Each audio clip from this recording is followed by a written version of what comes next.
Good morning, everyone, and I want to say a special good morning to my colleagues. Wave at me there from MGM Grand Detroit at table 15. They're always so supportive. And I also want to thank, of course, Edib and Jennifer Klug for putting this gathering on. It's always such a success, and it's so heartening to see women and a few men out to network and learn something new from each other.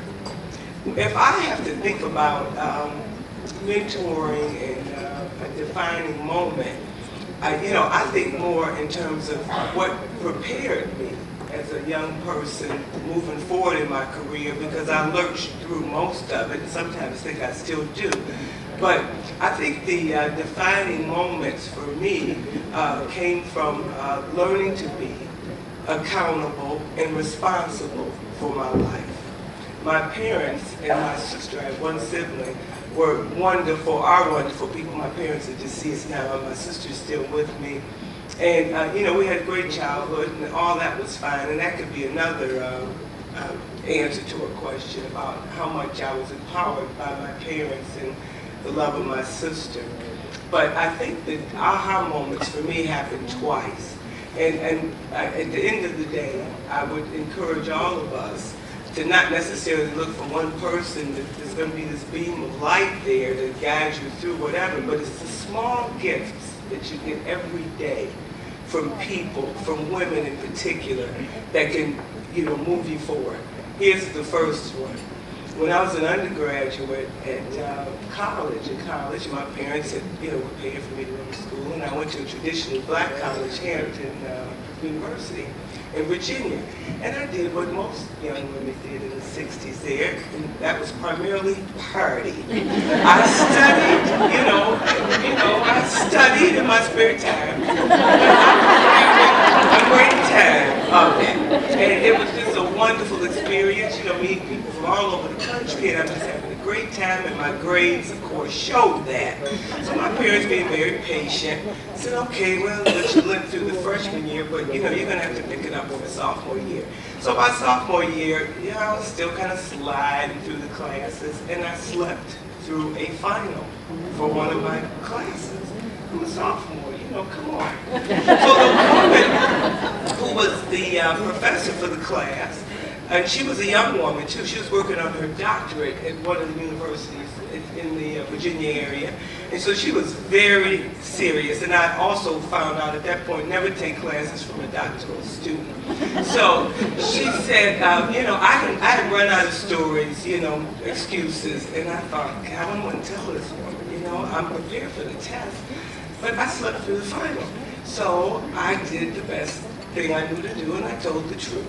I went to her, and I looked at her, and I said, I slept through the final, and she looked at me. And I felt like this big. She said, you have a lot of talent, and you're a very bright young lady. She said, but you're trifling. You're trifling, and you're not going to amount to much unless you change it around. She said, show up 8 o'clock Saturday morning and take the test.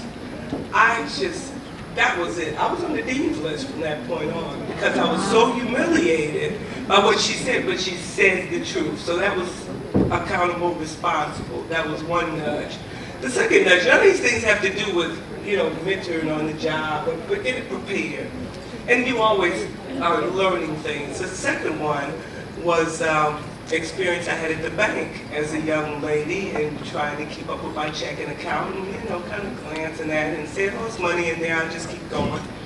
And one day, this was in the 1970s, all my checks were bouncing. And I'm thinking, wow, I gathered up my statements, I marched into the bank, it was NBD at the time, and I said, this is ridiculous. I've got all these overdraft fees and, I've got money in the bank. What is all this? So the woman took me, to the desk, and she sat down and looked at me, and she said, when's the last time you balanced your checkbook? I said, she said, do you know how much money is in your checking account? I said, well, I got a ballpark. She said, well, do you want somebody to count your money for you, or are you going to count your own money? And she shoved all those papers back to me, and she said, when you balance your checkbook, you come back and talk to me.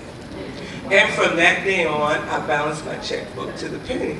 Now, as a person working in gaming, that's a very good trait to have. Would you not say, all my colleagues shake their heads with that. You have to be licensed, and if you can't handle money, you cannot work in the gaming industry.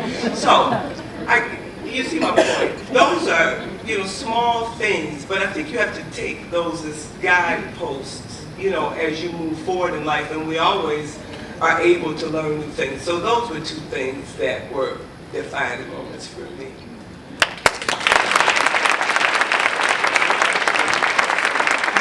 Thank you. As you can see, we have three very different panelists with different backgrounds and different perspectives. I would like to simply comment on something that Sue mentioned. She said she has not been in traditional business. She has worked with many 501c3s, which are nonprofits. One of the things that I hope all of us remember is that though it is a not-for-profit, it is nonetheless a business. You must have a positive bottom line. You are working for a mission, but without money, you cannot accomplish your mission. So therefore, always, whether you are in a nonprofit or whether you are in a for-profit, think of it as the business that you are in. So well, you can see I'm a little passionate about that. I haven't spent all my life in nonprofits. But now, we talked about some of the things that have actually led to their success. But all of us, no matter what it is that we do, have some unfortunate things that don't turn out to be successful. They're sometimes called failures. I call them learning experiences. But let's have our panel talk about some of those learning experiences or a failure that perhaps you actually turned into a success. And I'm going to start at the other end this time. And Juliette, you're number one on this one. Okay. I looked at some of the questions beforehand, so I jotted down a few little thoughts about that. Failures and what that means. And I can think throughout my career that the biggest failures I had was, I felt so badly when I went after a position and didn't get it. That can be really devastating, especially when you think you're so prepared for it. And, you just don't get it. And, I remember the first time that happened to me, I just cried and cried and cried. I didn't know what to do about it. But, I think on 3 different occasions that's happened to me at various stages of my career. And what I've learned from that is that when you don't get something that you want, the best thing to do is to help somebody else. To help somebody else. When I've been in difficult situations, and these ladies, I've had some very interesting times in their lives and careers. One's an independent business person, you've worked with 501c3s. I've pretty much been in corporate settings, government settings, so I consider myself more of a worker bee type. So it's always been working in a setting where I was able to be able to reach out to other people at whatever level I was at.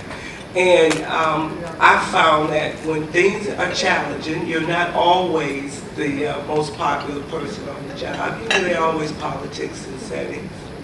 Sometimes you are the darling of the group, and sometimes you're not. You might even be the pariah.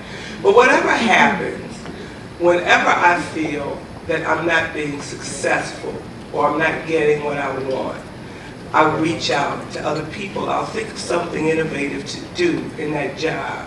I might start or propose a mentoring program so that people around me are able to mentor people up, beneath them in their stature, their rank. And that way, you can create a whole new cheering section for yourself too.